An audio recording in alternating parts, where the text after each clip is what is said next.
that will allow the Department of Energy to use special transfer authority to pay for work needed to get the WIP operating again.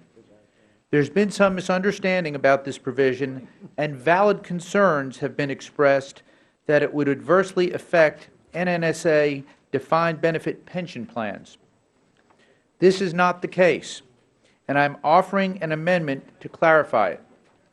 My amendment would clarify that the source of the transfer authority will only come from advance payments by the contractor for pensions already funded at 100% and would only prevent prepayment by the contractor at levels above 100%.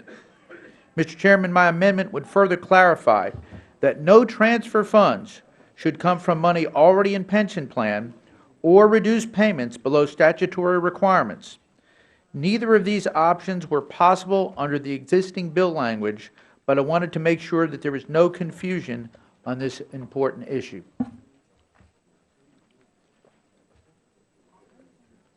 Mr. Chairman, I yield back.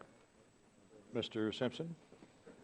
Mr. Chairman, I rise in support of the gentleman's amendment. I'd like to thank the gentleman for his diligence on this issue by offering an amendment that will clarify concerns regarding the Department's budget request for its contractor-employee defined benefit pension plans.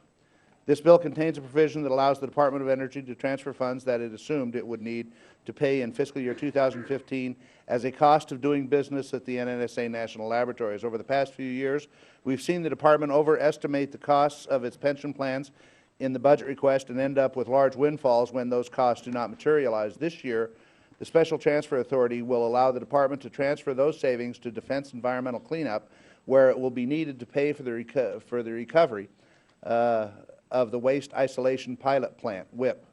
The Department is still investigating an incident that would shut down operations at the facility in February, and those recovery costs are still evolving. It's a high priority for me that WIP is returned to full and safe operations as soon as possible.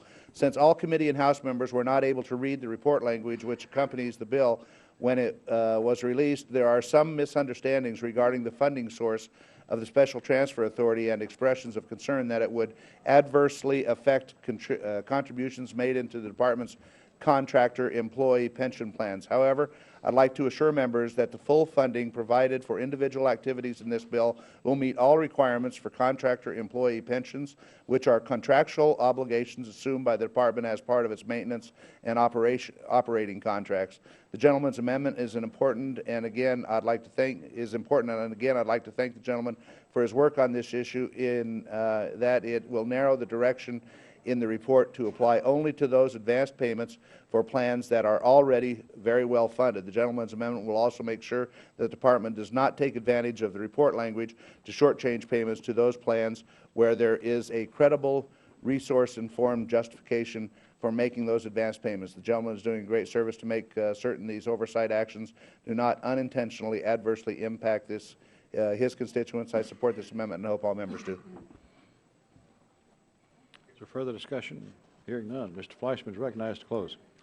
Thank you, Mr. Chairman, and thank you, Chairman Simpson, as well. Again, to my colleagues, this is just a clarification of existing policy, and it does what is very important, I think, make sure the hard-working men and women who work for our contractors across this great nation, not only in Oak Ridge and Idaho, across this great nation, have their concerns addressed and make sure that their pensions are kept safe. With that, I yield back. Question is on the Fleischmann amendment. All in favor say aye. Aye. All opposed say no.